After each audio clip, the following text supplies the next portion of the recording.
Good morning. It is 10:39 on a Wednesday, and I thought I'd drop this in before I do this job fair thing, because I'm looking for a job. So, here we go. My name is James Green Jr. This is Kung Fu Havoc number 2, and I'm going to do a three-parter, possibly four-parter comparison to the Mass Effect Saga, as well as the comparing cartoons, which would be the Robotech Saga, the Galaxy Rangers, and the Exosquad cartoons. Now, I'm sure you guys probably aren't old enough to know about Robotech. You probably don't know about Galaxy Rangers because they came about the same time. But you're probably old enough to know Exosquad. So, you know,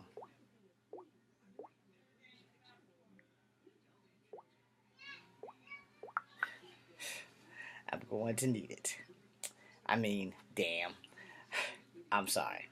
I had to answer a text. Anyway, those things do kind of pop up and get in the way when we're doing this. But anyway, so for those who don't know, Robotech and Galaxy Rangers came out in the middle and late 80s, where Exo Squad came out in like the early to middle 90s.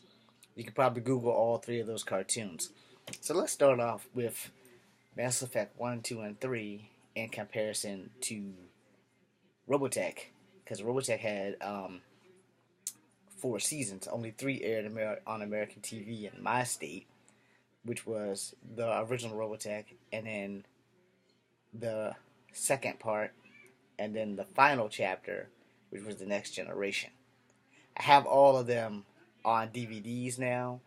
I don't have time to go dig out the DVD, but if you Google the Robotech Saga, and they just had a 20th or 25th year anniversary film to answer questions and give you more questions about what happens to Rick Hunter in them. So, in the beginning of Mass Effect, despite your three choices, you are introduced to all the council races. Well, in Robotech, you're at war, so you're at war with the Zentradi at first, and then by the second saga, the Zentradi and the humans have made peace, much like the Turians and the humans after the First Contact War. Okay, so we got that out the way, but the Zentradi were giants that got shrunk down and can mate with humans. Nah, I don't know if you can mate with a Turian. But anyway, I have played with them, Shep, so you can surely kiss a Turian. I don't think they have lips, but you can kiss them anyway. And you can mate with a Sari. But the only alien species that you get to find in the first and second Robotech is the Centrati and those damn Lord people. I can't think of who they are, but they all wear robes like the beings from Oa. But anyway, and that has some like completely off base with that.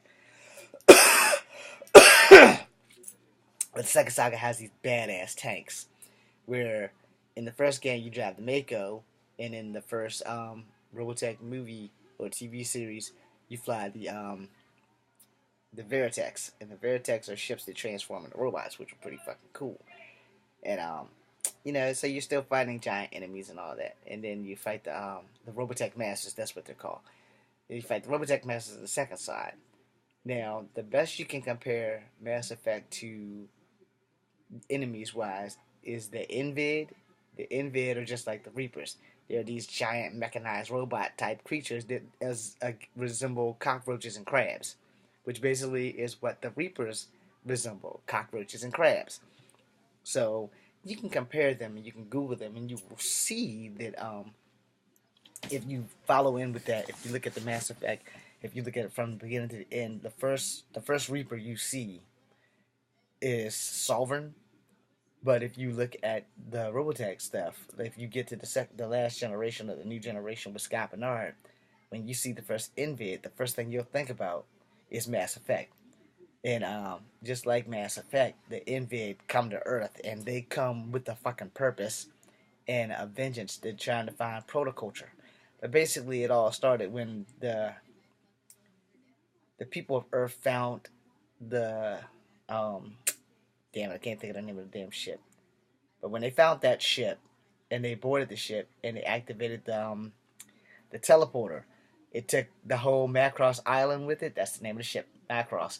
So they found the Macross. They took them and activated the damn jump drive or whatever the hell it's called on the show, and it's what signaled the Envid and the Robotech Masters. Robotech Masters just got there first. So just like the collectors, the Robotech Masters were kind of like them. So it's really kind of funky. Now I suppose you want to know, what does this have to do with Galaxy Rangers and uh, Exosquad? Well, Galaxy Rangers takes place in the year 2086. Where does the last Mass Effect game take place in? The year 2086. There are lots of aliens in Galaxy Rangers, and it's kind of hard to decipher all of them because I don't remember what their races are, but they're pretty cool looking aliens too. And in 2086, the Galaxy Rangers are the law enforcement of the galaxy. So they're traveling around. And what is Shepard? Shepard is the law enforcement of the galaxy. Only she's a Spectre, and she or he has no jurisdiction. Where the Galaxy Rangers do have to actually answer when they screw up. But they're a pretty good cartoon. So now let's compare that to Exo Squad. In Exo Squad had E-frames, and basically they're at war. They're having a three-way war, which compares that to the third game where you're fighting Cerberus and the damn, I was about to say the Invid. You're fighting Cerberus and you're fighting the Reapers. Where in Exo Squad, you're going with your team. You're fighting Phaeton and his clan of clones, and you're fighting Jonas and Bacchus and his space pirates. So what happens is, if you are an Exo Squad fan, then you should remember that Jonas and Bacchus and the Exo Squad had to join up and form a unity against Phaeton and whatever you call Phaeton's creatures. I forgot what you call them, but I know they have a hand like this, but they have two thumbs, one at the top, one at the bottom. So anyway, when you're comparing these things, and you're like, wow, a lot of these space stories all seem to have the same dynamic concept. So except for Exo Squad and um, Robotech actually have mechanized suits that you transform and stuff and you fight. Where Galaxy Rangers, they go around and they shoot people just like Shepard, and so they all have guns. And now they all literally have guns. The thing that separates them is that the concept of you have a ship that transforms. Because it would have been great if the Normandy could transform into a battleized robot, and then you have the Macross, which does transform into a badass battleizing robot. But the Normandy didn't have a real weapon until the Thanex cannon in the second game, which kind of blows you up a little bit because it's powerful enough to blow up a collector ship, which is way bigger than the damn Reaper. But when they gave the damn ship back to the Alliance, they downed it a little bit. They dumbed it down instead of just keeping it the way it was with the high tech. They just like retrofitted it and totally fucked it up. Anyway, moving on. Um, the whole thing is that they're all a space adventure, and they're basically all good versus evil versus good versus evil versus good versus good versus evil. All right, let me explain that. Alright, good versus evil. Galaxy Rangers are cops going around trying to right the wrongs and the laws and all that stuff and protect everybody who's like a member of whatever council and all that shit. And the council racist, just like Mass Effect. Now, in Exo Squad, you can't really call the Spice Pirates bad guys, but initially, before Phaeton and them betrayed the humans, the Space Pirates were the bad guys. But then Phaeton and them decided that they were gonna attack the humans and kill all the humans, which made an unholy alliance between the space pirates and the remaining humans that weren't enslaved by Phaeton's people on Earth and Mars and all these other places. And in Robotech, all the humans were fighting the aliens. The only advantage that they all managed to have is that they had these ships that could transform. And the Centrati, who procreated with the humans, so you had humans who were hybrids with Centrati.